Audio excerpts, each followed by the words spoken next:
Hello everybody and welcome back.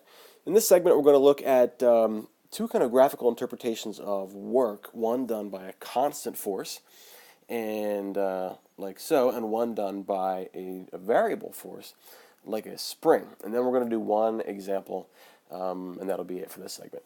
Okay? So in this graph right here we have force on the y-axis plotted against position on the x-axis. Now, you know that our definition of work equals force times distance, right? Equals force times distance, and then we have a cosine of phi. We'll just pretend phi is 0 and that the force is exactly in the same direction as the displacement is moving, and so cosine of 0 is going to be 1, all right? So just in its basic sense, work is force times distance. Well, that is represented on this graph by this square. Let's say you apply a constant force of, what is that? I don't know, 3 newtons. But whatever it is, it's constant, right? It's not changing as it's applied. It's a constant 3 Newton force. What is changing is the displacement, right? So it starts at position 1, ends up at position 2, so it displaces from here to here, and we're going to pretend that that force vector, is definitely in that direction of displacement. So if you've got force measured on the y-axis, and you've got displacement or distance measured on the x-axis, force times distance, height times base, well, that square right there, or that area, is our work, the work that is created by that force being applied over a distance. That's base times height.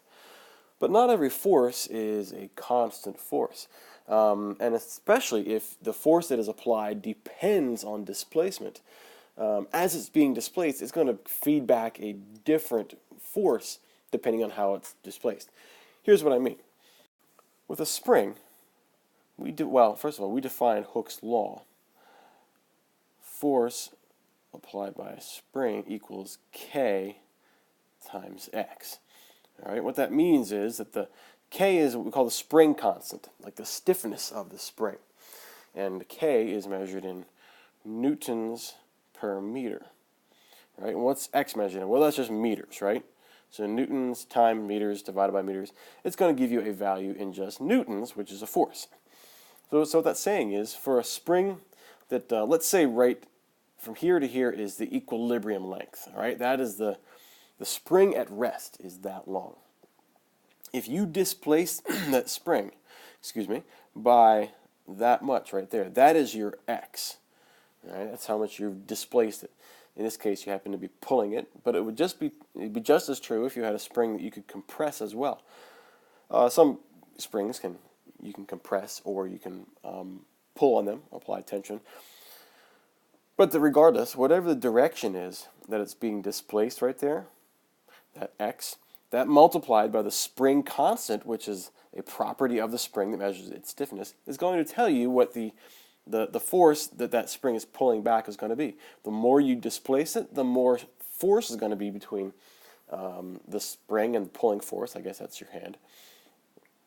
So we've got a variable force. So the more it's displaced over a distance, the more the force increases. So let's just say this is right here is 0, and at the end of the arrowhead is 1. So from 0 to 1, position 1x, 1 right there, that's our displacement of the spring. Well, what's the force that is applied over that displacement? Well, it's not like in the previous. Let me back up a second. Here we've got a displacement and a constant force being applied over it. This is not the case because as you displace a spring, it feeds back with a variable force. This force is increasing. So the more you displace it, the more force is causing it to be displaced. So the more force from the spring is trying to undisplace it. So what do we have right here? Well, for this displacement, if we were to go up, that happens to be that force, I don't know, 2 newtons at that displacement. But as you as you displace it less, the force feeds back less. And so, like in the previous slide, we define as the area under the displacement versus constant force graph. Here we're going to do the exact same thing. The area is not going to be a square. Instead, it's going to be a triangle.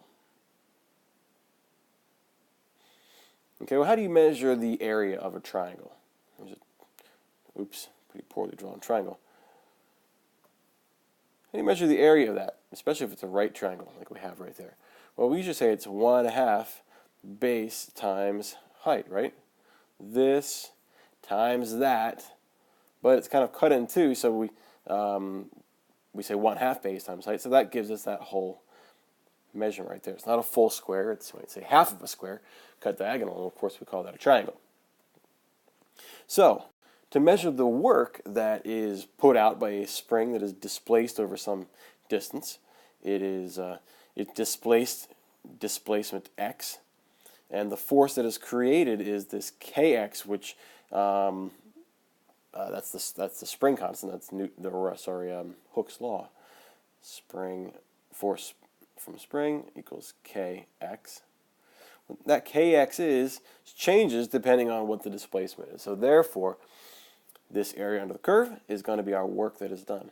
It's only half of what would have been created by a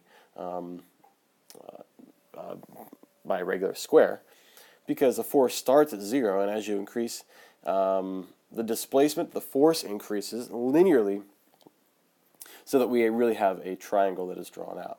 So 1/2 base times height, 1/2 base times height is going to be the area, or that is the work done by a spring. All right, well, what is the base in this case right here? Well, the base is x, right? It's some displacement x, or you can say delta x from here to here. What's the height? Well, it is the force that the spring is applying. Hooke's law tells us that the force that the spring is applying or pulling back with is kx, the spring constant, or the stiffness constant, times displacement. So this is some measure right here of force, and we call it kx. So if we were to take our 1/2 base, which is x, times our height, kx, we really have an equation for the work done by a spring being equal to 1/2 kx squared. 1/2 kx squared. Now this sounds remarkably familiar to our equation for kinetic energy, which is 1/2 mv squared. But this is a 1/2 kx squared, and it talks about excuse me, the work done by a spring as it is displaced over some distance. So let's just do one example, and then we'll quit for this segment. I'm going to make my pen a little bit skinnier here. See what that does. Okay, suppose a block has a mass of 1.5 kilograms. I'm not even going to finish writing the equation. I'm going to write down my mass. Mass equals 1.5 kilograms. And moves with an initial velocity is 2.2 meters per second. All right, VI equals 2.2 meters per second. So we've got a mass at some velocity. Find the compression of the spring. That means the displacement. Compression, how much has been displaced, whose force constant is 475 newtons per meter. Okay, so that K equals 475 newtons per meter. So even though we displace it just a little bit, well, we're assuming we displace it just a little bit, it feeds back. If you were to displace it a whole meter, it would be feeding back with 475 newtons of force. All right, so we're going to find the compression, so that displacement, when the block has momentarily come to rest. Okay, here's what's going on. I'm going to do this in a different color. I'm going to do it in black. And I'm going to make the lines skinnier. Okay, so we have a moving mass right there. I'm going to make some moving lines. And it's moving, say, towards a spring like that. We've got the property of the spring constant right here. We've got the initial velocity. Okay, so initial velocity is in that direction. We also have a mass of the mass as well. What we also have is, oops, I'm drawing with a laser pointer again. what's happening is this moving mass has moved over to where the spring is, and it's actually compressed the spring so that the final velocity is 0. So here's what's happened. That's all tightly pressed together. So this is moving like this, and then it hits the spring and compresses and comes to stop right there. All right. Find the what? The compression, or that is the displacement of the spring. So when it first contacts the spring, that's 0. Whatever the distance that the box displaces the spring is going to be, that's your delta x. Or really, I should just call it your d. You can call it your delta. I'll just call it delta x. Okay. So before the spring was compressed, it was right out here, minding its own business, just nice. And when the spring is finally compressed, we can say that the spring is, by the way, when the mass comes to rest, we can say that the spring has been displaced some distance like that. Okay? So, I'm going to move this and then slide up a little bit. There we go. All right. So, we have a couple things we need to assume. What's the final velocity here? Final velocity of the mass, that's 0 meters per second, right? Okay. All right. So find the compression of the spring. Well, let's write our equation for well, this is the work kinetic energy theorem, all right? Now, initially, this mass has kinetic energy, but the spring does negative work on the mass to bring it to rest, right? So its final energy is 0 kinetic energy, as we're going to find out in just a minute. All right, so the spring actually does work on the mass, and that's what we're going to find out what it actually is. All right, so the work kinetic energy theorem, the way I write it is the final work equals the initial work plus some sort of, oh my gosh, I'm going crazy. Well, I'll tell you one thing, it's late, and I'm kind of flaking out here. Not final work and initial work. What do I mean to write? I meant kinetic energy, right? Oh my goodness. Okay. Kinetic energy final, and I usually write a KE final. Kinetic energy final equals kinetic energy initial plus whatever work is done. And in this case, the work is done by the spring. Okay? Well, let's write all these out then, okay? Final kinetic energy. That's 1/2 mass times the final velocity squared, right? That's the initial kinetic energy. Same thing, just with the initial velocity. 1/2 mass times initial velocity squared plus the work that is done by the spring.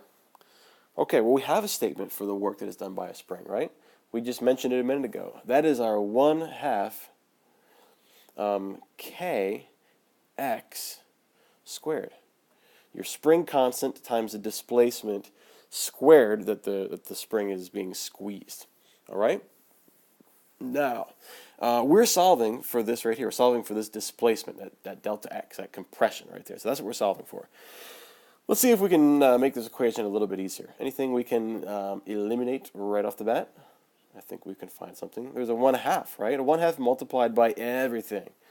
It just so happens that these two equations, one for kinetic energy, one for work done by a spring, both starts with a 1/2. So equations that had them in them, you can cancel them out. Then we want to say, all right, well, our V final. What is our V final? It's 0, right? So it makes that whole side 0. Because, why is it 0? Well, because the object comes to rest. So it has no kinetic energy right here. All that kinetic energy has been robbed by the spring compressing it, the spring doing negative work on it. So really some of the energy that it had went into compressing the spring. Now you probably know what's going to happen a moment after this. The spring is going to push back and send the mass sliding in the other direction. But for right now, it is momentarily at rest. All right, I think we're getting actually very close to solving for x squared right here. Okay, so let's clean this up a little bit. This all wound up to be 0. So we have so 0 equals mv squared plus kx squared. I'm just going to write kx squared equals negative, pardon my yawn, negative mv squared. All right, and let's see, we're going to solve for x, right? So x is going to be, first of all, how do we get rid of the k? We divide it down, right? And the x is going to be square root, so that's going to be mv squared over k. I'm just doing the absolute value. Obviously, you can't do a minus, and let's see, what's happening right here? Well, we're going to really just find out that the spring does negative work. Yes, okay. So let's plug in and solve for what we know about the spring. So mv squared, the mass of the mass 1.5, all right? The velocity, the initial velocity is 2.2, and that's going to be squared. And the the spring constant is 475 newtons per meter. All right, and that's going to be what it's going to be our working equation right there. All right, so 1.5 times 2.2 squared divided by 475. Take that to the 1/2 power. That's going to be 0.124 meters.